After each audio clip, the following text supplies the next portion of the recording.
कहानी की शुरुआत में हम अमीलिया नाम की एक लेडी को देख पाते हैं जो कि अपने दो छोटे बच्चों के साथ एक बड़े से मेंशन में अकेली रहती है। अब अमीलिया अपने बच्चों को दूध पिलाने लगती है, लेकिन इससे पहले वो दूध के अंदर कुछ ड्रॉप्स किसी केमिकल का डालती है। तभी वो अपने एक बच्चे को लेकर कमरे से बाहर चली जाती है। जितने में ही एक औरत और एक आदमी आकर अमीलिया के दूसरे बच्चे को, जो कि उस कमरे के अंदर था, उसको किडनैप कर लेते हैं। वो लेडी उस बच्चे को लेकर मेंशन से बाहर आ जाती है और अपने कार में बैठ जाती है। वो अमीलिया के दूसरे बच्चे को किडनैप करने के लिए जाने लगता है, जिस दौरान वो उसे किडनैप भी कर लेता है। लेकिन तभी अमीलिया ये सब देख लेती है। वो समझ जाती है कि उसके दोनों बच्चे किडनैप हो चुके हैं और वो उस आदमी के पीछे भागने लगती है। अब इसी दौरान बीच में हम नोटिस करते हैं कि अचानक से ही अमीलिया की आंखों का जो रंग होता है, यानी कि जो आंखों की पुतली होती है, वो पूरी तरह से सफेद पड़ जाती है। जिसके बाद वो और भी तेजी से भागने लगती है, जैसे कि उसमें अचानक से कोई अलग सी शक्ति आ गई हो। वहीं अब दूसरी तरफ वो लेडी समझ जाती है कि वो आदमी अब नहीं आने वाला और उसे इस बच्चे को अकेले यहाँ से ले जाना पड़ेगा। जिसके बाद वो कार को शुरू कर देती है और तभी हम ये देखते हैं कि अमीलिया तेजी से भागते हुए उसकी कार का पीछा कर रही थी और उसके हाथ में उसका बच्चा भी होता है, यानी कि उसने उस आदमी से अपना बच्चा छीन लिया था, जिसे देख वो औरत बहुत डर जाती है। जिसके बाद हम उस किडनैप हुए बच्चे को सड़क पर देख पाते हैं और अब ये जो कुछ भी हुआ था, इसी का एक्सप्लेनेशन हमें इस कहानी में मिलने वाला है कि आखिर कहानी यहाँ तक पहुँच कैसे गई,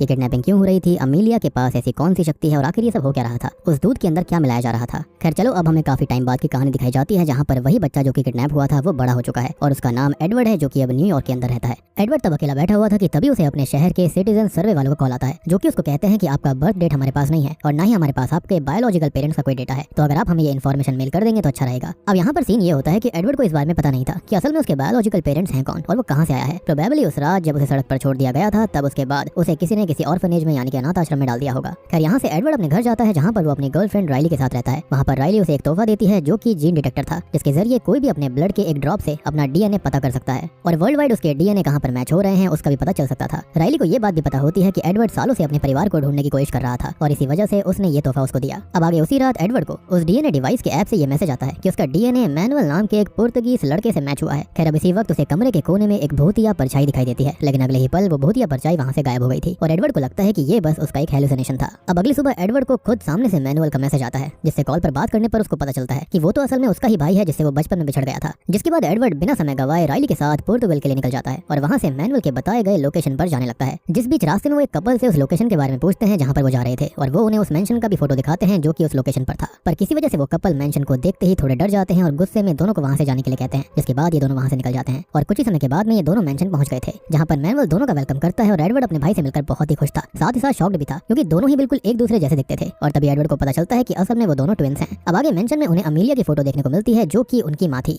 अब रात में अचानक से ही मैनुअल एडवर्ड से मिलने आता है और उसे अपनी माँ से मिलवाने लेकर जाता है, जहाँ पर वो पहली बार अपनी मॉम को देख रहा था, लेकिन उसकी मॉम बिल्कुल वैसी नहीं दिख रही थी जैसे फोटो उसने सुबह हॉल में देखी। इसका कारण ये था कि अमीलिया की बहुत ही ज्यादा एज हो गई थी, लेकिन उसके बावजूद भी वो उम्र के हिसाब से बहुत ही ज्यादा अजीब दिख रही थी। अब आगे एडवर्ड अपनी माँ की अपीयरेंस वाली बात राइली को भी बताता है, लेकिन राइली इसके बारे में ज्यादा नहीं सोचती और वो बस एडवर्ड के लिए काफी खुश होती है क्योंकि उसे उसका परिवार मिल गया था। अब अगले दिन राइली भी अमीलिया से मिलती है और उससे थोड़ी बहुत बातें होती हैं, जिसके अंदर उसे अमीलिया थोड़ी सी अजीब लग रही थी। उसी रात हम देखते हैं कि मैनुअल अमीलिया यानी कि अपनी मॉम के साथ सोते हुए बातें कर रहा था, लेकिन जिस तरह से दोनों क्लोज रखे थे उसे देखकर ऐसा नहीं लग रहा था कि दोनों माँ बेटे हैं, बल्कि दोनों कपल लग रहे थे। उसी रात जब राइली उनके रूम के करीब से गुजर रही होती है, तब वो वहाँ पर रुककर दोनों की बातें सुनने लगती है। हालांकि राइली को पुर्तगीज नहीं आती थी, इसलिए वो अपने फोन में वॉइस ट्रांसलेटर ओपन करके दोनों की बातों को रिकॉर्ड करती है, जिस दौरान वो बड़ी अजीब बात सुनती है, जैसे कि मैनुअल के बच्चे होंगे और फिर अमीलिया मैनुअल को अपना मेन बेटा चुनेगी, जिसके बाद अमीलिया फिर से यंग हो जाएगी। ये बात बहुत ही ज्यादा अजीब थी, इतनी ज्यादा क्रीपी कि क्या बोला जा रहा था। तभी अमीलिया मैनुअल से ये कहती है कि राइली बाहर खड़े होकर उनकी बातें सुन रही है, जो कि बहुत ही शॉकिंग था कि अमीलिया को ये बात कैसे पता चली। तभी राइली ये बात सुनते ही अपने रूम में भागकर आ जाती है और फिर ये बातें वो एडवर्ड को बताते हुए कहती है कि मुझे नहीं लगता कि अमीलिया और मैनुअल माँ बेटा हैं, बल्कि वो कपल लग रहे हैं। जिस पर एडवर्ड ज्यादा ध्यान नहीं देता क्योंकि उसे लग रहा था कि राइली को कुछ गलतफहमी हुई होगी।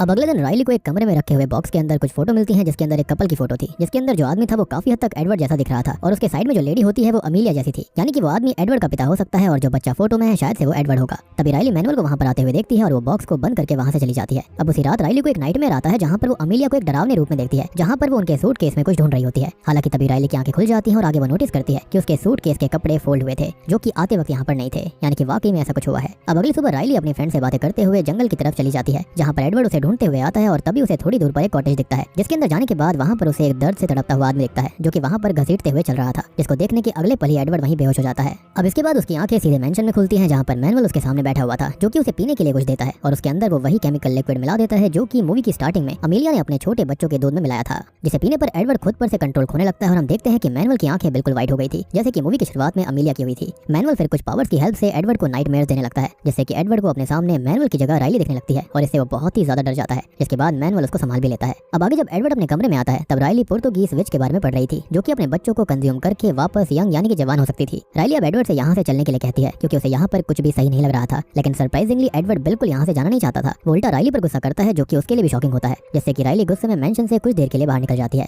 जहाँ पर बाहर उसे वही लेडी मिलती है जिससे उसने आते वक्त इस मेंशन का रास्ता पूछा था, जो कि राइली को देखते ही उसे अपने साथ घर लेकर जाती है, जहाँ पर वो राइली को पुर्तगीज में कुछ कह रही होती है, जिसे समझने के लिए राइली वॉइस ट्रांसलेटर ऑन करती है। और फिर जो बातें राइली को पता चलती हैं उनसे वो बहुत ही ज्यादा शॉक्ड हो जाती है। वो लेडी ये बताती है कि उसका नाम असल में वियेरा है, और यहाँ से कहानी का प्लॉट थोड़ा सा कंफ्यूजिंग होने लगेगा, इसलिए आप ध्यान से सुनिएगा। तो वियेरा राइली को कुछ पास्ट के फोटो दिखाती है, जिसके अंदर एक फोटो में राइली उसी आदमी को देखती है जिस आदमी को उसने उस फोटो के अंदर देखा था, जो फोटो उसे मेंशन के अंदर बॉक्स के अंदर मिली थी, यानी कि उनकी शक्लें बिल्कुल एडवर्ड जैसी थी। इस फोटो के अंदर वो आदमी किसी और लेडी के साथ बैठा होता है, और फिर वियेरा राइली को बताती है कि इस फोटो के अंदर जो आदमी बैठा हुआ है उसका नाम असल में आर्थर है, जो कि एडवर्ड का पिता है, और जिस लेडी के साथ वो फोटो के अंदर बैठा हुआ है वो उसकी बेटी फिलिया है, यानी कि फिलिया वियेरा की बेटी है। और फिलिया और आर्थर एक दूसरे से प्यार करते थे और साथ में रहना चाहते थे। अब आगे वियेरा बताती है कि अमीलिया असल में एक चुड़ैल है और वो काला जादू करती है। अमीलिया अपने ही बेटों के साथ इंटीमेट होकर और बच्चे पैदा करती है, जिसमें अगर लड़की पैदा होगी तो वो उसे उसी वक्त मार डालती है, और अगर लड़का पैदा हुआ तब वो उन्हें बड़ा करके उनके साथ रिश्ता बनाती है, जिससे कि और बच्चे पैदा होंगे। लेकिन अमीलिया ऐसा करती क्यों है? अमीलिया असल में ऐसा इसलिए करती है क्योंकि वो इससे हमेशा जवान रहेगी। तब यहाँ पर अगर इस लॉजिक से देखा जाए तब मेंशन में इस वक्त तक बहुत सारे अमीलिया के बेटे होने चाहिए थे और सो कॉल्ड हस्बैंड, जबकि ऐसा नहीं है। लेकिन ये सोचने वाली बात थी कि अमीलिया तो एक विच होती है जो कि कितनी जनरेशन से ये काला जादू इनब्रीडिंग कर रही होगी। तो मेरे हिसाब से इसका जवाब ये है कि अमीलिया असल में अपने बेटों के साथ रिश्ता बनाकर बच्चे तो पैदा करती है, लेकिन वो उससे जवान नहीं हो सकती। उसे उन बच्चों का सैक्रिफाइस देना पड़ता होगा और उसके बाद वो जवान होती होगी। और सेम चीज हमने द विच नाम की एक फिल्म के अंदर भी देखी थी, जहाँ पर वो बच्चे को किस तरह सैक्रिफाइस करती है, क्या क्या करती है। वो बहुत ही ग्रूसम सीन था। और इसी वजह से उस रात राइली ने जब अमीलिया और मैनुअल की बातें सुनी थी, तब अमीलिया ने मैनुअल से कहा था कि तुम्हारे बच्चे होने के बाद तुम मेरे मेन बेटे बनोगे, यानी कि अमीलिया मैनुअल से हुए बच्चों को मार देगी और यंग बन जाएगी और उसके साथ हमेशा रहते हुए ऐसे ही करती रहेगी। और उसे यंग बने रहने के लिए ये प्रोसेस बार बार करते रहना पड़ेगा, और इसलिए उसका एक बेटा हमेशा उसे चाहिए जिसके साथ रिश्ते के अंदर आकर वो बच्चे पैदा कर सके, तब तक जब तक वो बेटा मर ना जाए और अमीलिया उस बेटे के साथ रिश्ते में ना जाए।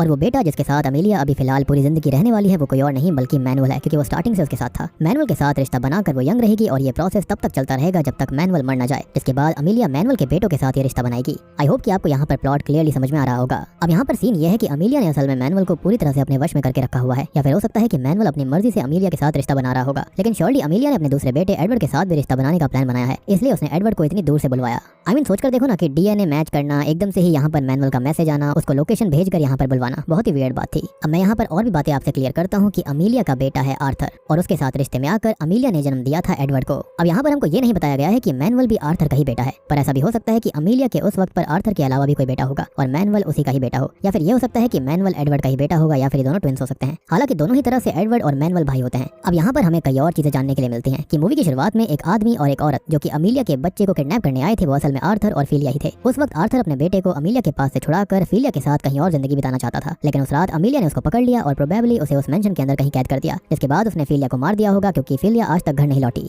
अब माइट भी यहाँ पर ऐसा हुआ होगा कि फिलिया बच्चे को लेकर अपने डेस्टिनेशन पर पहुंच गई होगी, लेकिन अमीलिया वहाँ पर आ गई। ऑब्वियस सी बात है वो एक विच है, इसलिए वो इतनी तेज भाग पा रही थी और उसकी आंखें सफेद भी इसलिए हुई थी। इसके बाद फिलिया ने बच्चे को तो अमीलिया से बचा लिया होगा, लेकिन इसमें उसे अपनी जान गंवानी पड़ी। अब यहाँ पर मैं आपको बताना चाहूंगा कि जिस आदमी को एडवर्ड ने उस कॉटेज के अंदर देखा था वही आर्थर था, जिसे अमीलिया ने अब तक मेंशन के अंदर कैद करके रखा है। यहाँ पर एक और बात हमको पता चलती है कि जो फोटो राइली ने मेंशन के अंदर उस बॉक्स में देखी थी, उस फोटो के अंदर जो आदमी है असल में वो आर्थर नहीं है बल्कि आर्थर का पिता है और मैनुअल और एडवर्ड का दादा, और इसी वजह से सभी के चेहरे एक जैसे थे। माइट भी एक जैसे चेहरे देखकर विच को इंटीमेसी में भी दिक्कत नहीं आती होगी, राइट। खैर ऐसा हुआ होगा कि अमीलिया ने आर्थर को अपने वश में करके उसके साथ संबंध बनाया, लेकिन जब आर्थर उसके वश से बाहर आ गया था और उसे अपनी माँ का सच पता चला, तब उसने वहाँ से फिलिया के साथ अपने बच्चों को लेकर भागने की कोशिश करी, या फिर शायद से वो ये भी जान गया था कि इस विच को कैसे खत्म करना है। अगर यहाँ पर बच्चे नहीं होंगे तो वो भी मारी जाएगी। इनफैक्ट मुझे ऐसा लगता है कि अमीलिया खाने के अंदर और दूध के अंदर जो ड्रॉप्स मिलाती है ना, वो कोई मैजिकल स्पेल वाली ड्रॉप होगी जिसके चलते ये उसके वश में रहते होंगे, अदरवाइज कोई भी अपनी मर्जी से ऐसा करने की सोचेगा भी नहीं। अब राइली से ये समझ जाती है कि उसे जल्दी से जल्दी एडवर्ड को वहाँ से लेकर जाना पड़ेगा, इससे पहले अमीलिया उसे वश में करके उसके साथ भी रिश्ता बना ले। जिसके बाद राइली मेंशन की तरफ जाने लगती है कि तभी वो ये देखती है कि मैनुअल ने उनकी कार के आगे के रास्ते को ब्लॉक करके रखा है, यानी कि वो उन्हें जाने देना नहीं चाहता। अब राइली फिर एडवर्ड को लेकर वियेरा के घर जाती है ताकि वो उसको सच बता पाए, जहाँ पर वो तो नहीं होती, लेकिन तब भी वो उसे कुछ फोटोज दिखाकर और सारा सच बताकर काफी हद तक कन्विंस कर लेती है कि उन्हें यहाँ से जल्दी चले जाना चाहिए, जिसके लिए एडवर्ड मान जाता है। अब राइली को उस डीएनए डिवाइस से मैसेज आता है कि एडवर्ड के डीएनए में उन्हें इनब्रीडिंग के साइंस मिले हैं, यानी कि वियेरा की बताई हुई बातें पूरी तरह से सच थी। तभी होता यह है कि जो राइली और एडवर्ड होते हैं वो किसी वजह से अलग हो गए थे,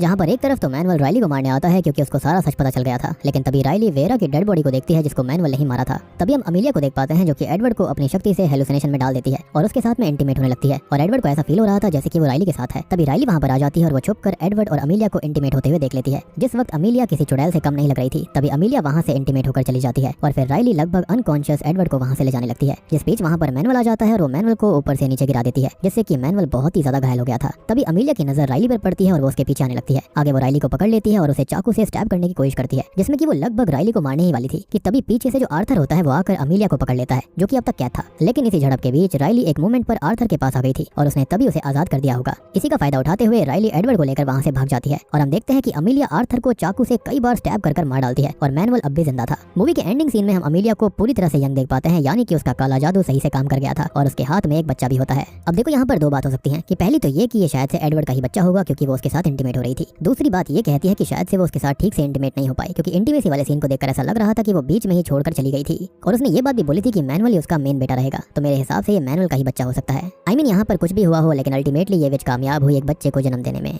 अब या तो ये बात हो सकती है कि अमीलिया का फेवरेट मैनुअल ही था, उसने खाली यहाँ पर एडवर्ड को इसलिए बुलाया ताकि वो बच्चे का सैक्रिफाइस दे पाए। माइट भी वो मैनुअल और अपने बच्चे का सैक्रिफाइस देना नहीं चाहती होगी। खैर हुआ कुछ भी हो, यहाँ पर उसके हाथ में एक बच्चा है, उसकी शक्ति वापस आ गई थी, वो जवान हो गई थी। और यहाँ पर आपने नोटिस किया होगा कि अमीलिया कोई बहुत ही ताकतवर विच नहीं थी। रीजन बीइंग कि उसका मेन फोकस सुपरनैचुरल पावर्स पर नहीं था बल्कि हमेशा जवान रहना था और काइंड ऑफ अमर रहना भी, क्योंकि जवान रहेगी तो अमर भी रहेगी। और इसी वजह से अमीलिया के पास थोड़ी बहुत पावर्स थी जिससे कि वो लोगों को हेलुसिनेशन वगैरह में डाल पाती थी। लेकिन उसके लिए भी उसे उन लोगों की ड्रिंक्स के अंदर यानी कि अपने बच्चों की ड्रिंक्स में कुछ ना कुछ लिक्विड मिलाना पड़ता था जिससे कि वो थोड़े से अनकॉन्शियस रहें और उसकी बात मानते रहें। माइट भी ये कोई स्पेल होगा और उसके बाद अमीलिया यानी कि वो विच उनके साथ जो मर्जी चाहे वो कर सके और बूम, इसी के साथ में ये मूवी यहीं पर खत्म हो जाती है। तो दोस्तों ये थी अमीलियाज चिल्ड्रन फिल्म की कहानी।